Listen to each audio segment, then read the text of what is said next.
കൂട്ടുകാരെ, എല്ലാവർക്കും crazy craft and tasty ഫീസിലേക്ക് സ്വാഗതം. ഇന്ന് ഞാനൊരു ബാസ്ക്കറ്റ് കേക്ക് ഡിസൈനാണ് കാണിക്കുന്നത്. ഒരു സ്പാനിഷ് ഡിലൈറ്റ് കേക്ക് ക്രം കോട്ടൊക്കെ ചെയ്ത് വച്ചിട്ടുണ്ട്. ഇനി ഇതിൽ ഡിസൈൻ ചെയ്യുന്ന ഞാൻ കാണിക്കുന്നത്. അതിനായിട്ട് ഞാൻ എടുത്തിരിക്കുന്ന ചോക്ലേറ്റ് വിപ്പിംഗ് ക്രീമാണ്. നമുക്കിപ്പോൾ അവൈലബിൾ ആണ്. ചോക്ലേറ്റ് വിപ്പിംഗ് ക്രീമായിട്ട് തന്നെ നമുക്കിപ്പോൾ കിട്ടാറുണ്ട്. ഇനി ബാസ്ക്കറ്റ് ഡിസൈനാണ് കാണിക്കാൻ പോണത്.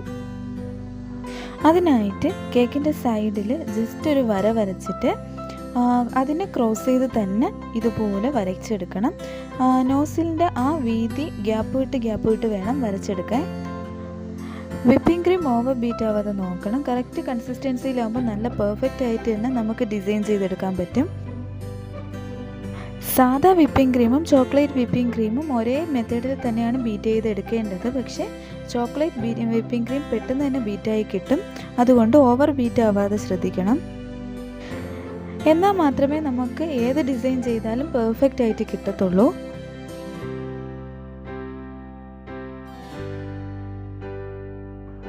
ബാസ്ക്കറ്റ് കംപ്ലീറ്റ് ചെയ്തതിന് ശേഷം അതിൻ്റെ മുകളിൽ ബോർഡറിന് വേണ്ടിയിട്ട് ഓപ്പൺ സ്റ്റാർ വെച്ച് ഇതുപോലെ ഒരു റോപ്പ് കണക്ക് സെയിം ചോക്ലേറ്റ് വിപ്പിംഗ് ക്രീം വെച്ച് തന്നെ ഇതുപോലെ റൗണ്ടിന് ഡിസൈൻ ചെയ്ത് കൊടുക്കണം.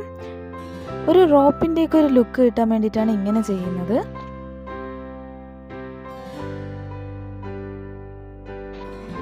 താഴത്തെ ബോർഡർ ആ സെയിം നോസിൽ വെച്ച് തന്നെ ഇതുപോലെ ബബിൾ ഡിസൈൻ ചെയ്ത് കൊടുക്കുകയാണ്. എന്നിട്ട് ചോക്ലേറ്റ് ഗനാഷ് വെച്ച് ഇതിൽ പേരെഴുതുകയാണ്.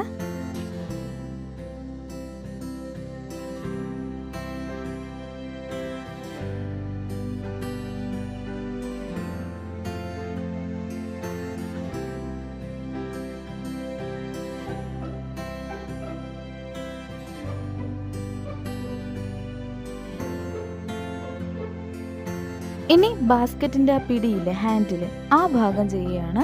അതിനായിട്ട് ജസ്റ്റ് ഞാനിപ്പം നമ്മളെ കേക്ക് 8 ഇഞ്ചാണ്. അപ്പോൾ ആ 8 ഇഞ്ചിൻ്റെ അളവിൽ തന്നെ വരച്ചെടുത്തേക്കാണ്. എന്നിട്ട് അതിൽ ചോക്ലേറ്റ് ബോയിൽ ചെയ്ത് ഇതുപോലെ ഫില്ല് ചെയ്ത് കൊടുക്കുകയാണ്. ആ വരച്ചതിൽ ഫില്ല് ചെയ്ത് കൊടുക്കുകയാണ്.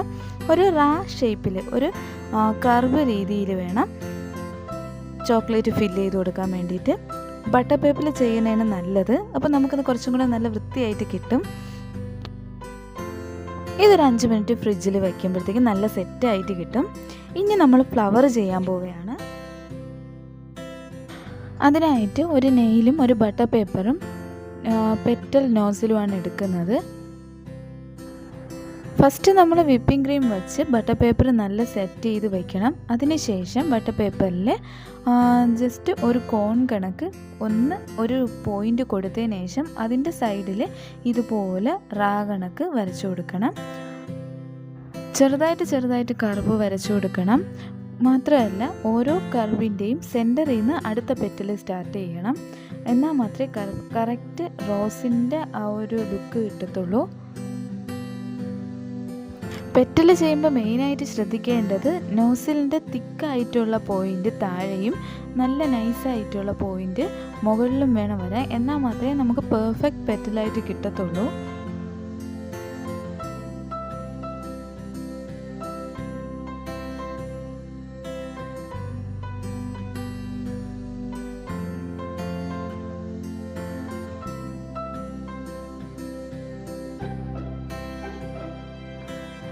ഓരോന്നോരോന്നായിട്ട് ഫ്ലവർ ചെയ്തിട്ട് ഞാൻ ഫ്രിഡ്ജിൽ കുറച്ച് നേരം സെറ്റ് ചെയ്യാൻ വയ്ക്കുന്നുണ്ട്. അതിന് ശേഷമാണ് കേക്കിൽ നമ്മൾ വയ്ക്കുന്നത്. ഇതുപോലെ 2-3 കളറിൽ ഫ്ലവേഴ്സ് ചെയ്യുന്നുണ്ട്. എന്നിട്ട് സെറ്റ് ചെയ്യാൻ വയ്ക്കണം ഫ്രിഡ്ജിൽ. ഒരു 5 മിനിറ്റ് 10 മിനിറ്റ് ഫ്രീസറിലോ അല്ലെങ്കിൽ ഫ്രിഡ്ജിലോ വെച്ചാൽ മതി. ഇനി നമ്മളത് ഇതുപോലെ സിസർ വെച്ച് പതുക്കെ എടുത്ത് കേക്കിൽ അറേഞ്ച് ചെയ്യണം. റോസ് വെച്ചതിന് ശേഷം നമ്മൾ സ്റ്റാർ നോസിൽ വെച്ച് പല കളറിലായിട്ട് ഇതുപോലെ റൗണ്ടായിട്ട് ബബിൾസും ഒക്കെ വെച്ച് കൊടുക്കണം. 2-3 കളറിൽ ചെയ്താൽ മാത്രമേ നമുക്ക് ഈ ബാസ്ക്കറ്റ് കുറച്ചും കൂടി ഭംഗിയായിട്ട് കിട്ടത്തുള്ളൂ.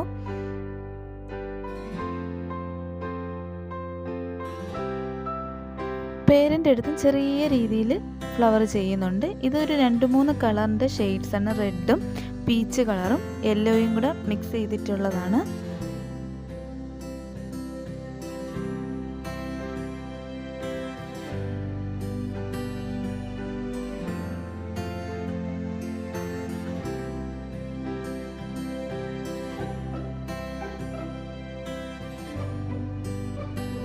ഫ്ലവർ വെച്ചതിന് ശേഷം അതിൽ ലീഫ് വയ്ക്കണം. അതിനായിട്ട് ബട്ടർ പേപ്പർ ചെറിയൊരു കോൺ കണക്കാക്കി നല്ല സ്റ്റിക്ക് ചെയ്ത് വെച്ചതിന് ശേഷം അതിൻ്റെ പോയിൻ്റ് ഒരു വി ഷേപ്പിൽ കട്ട് ചെയ്തെടുക്കണം. എന്നിട്ട് അതിൽ ഗ്രീൻ വിപ്പിംഗ് ക്രീം ഫില്ല് ചെയ്തിട്ട് എന്നിട്ട് പ്രസ് ചെയ്തിട്ട് ഇതുപോലെ ഒന്ന് മുകളിലോട്ടാക്കി കൊടുത്താൽ മതി. ലീഫിൻ്റെ ആ ഒരു ലുക്ക് കിട്ടിക്കോളും.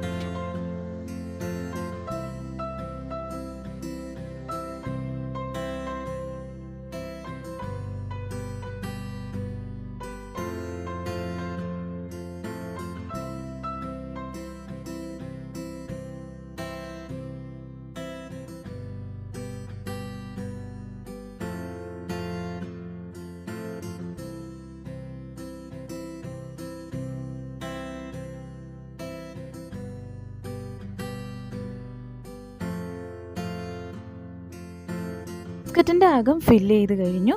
ഇനി നമുക്കിതിൽ ഹാൻഡിൽ വെക്കാം. നമ്മൾ നേരത്തെ ചോക്ലേറ്റ് ചെയ്ത് വെച്ചേക്കുന്ന ഹാൻഡിൽ എടുത്ത് ഇതിൽ ജസ്റ്റ് ഒന്ന് കുത്തി വെക്കുന്നതേ ഉള്ളൂ.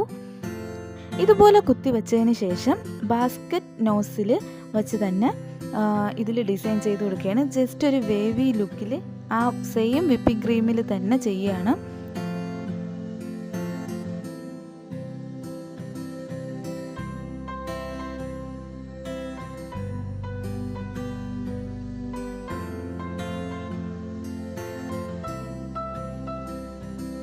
ഹാൻഡിലിൻ്റെ രണ്ട് സൈഡും ഈ സെയിം ഡിസൈൻ തന്നെയാണ് ചെയ്യുന്നത്. എന്നിട്ട് അതിൻ്റെ മുകളിലത്തെ ഭാഗത്ത് ജസ്റ്റ് ബബിൾസ് ഡിസൈൻ ചെയ്യുകയാണ്. ഓപ്പൺ സ്റ്റാർ നോസിൽ വെച്ച് ബബിൾസ് ഡിസൈൻ ചെയ്യുകയാണ്.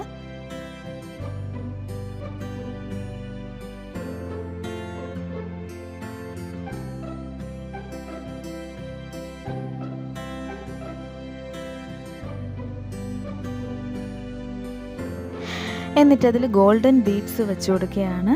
ഫ്ലവേഴ്സിലൊക്കെ ഞാൻ സിൽവറും പേൾ ബീഡ്സും ആണ് വെച്ച് കൊടുക്കുന്നത്. ഇതെല്ലാം എഡിബിളാണ്, നമുക്ക് കഴിക്കാൻ പറ്റുന്ന ബീഡ്സ് തന്നെയാണ്. നമ്മൾ ബാസ്ക്കറ്റ് റെഡിയായി കഴിഞ്ഞു.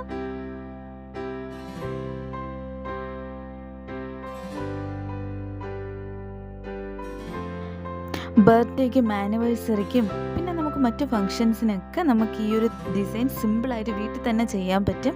ഭയങ്കര എളുപ്പത്തിൽ നമുക്ക് ചെയ്യാൻ പറ്റും.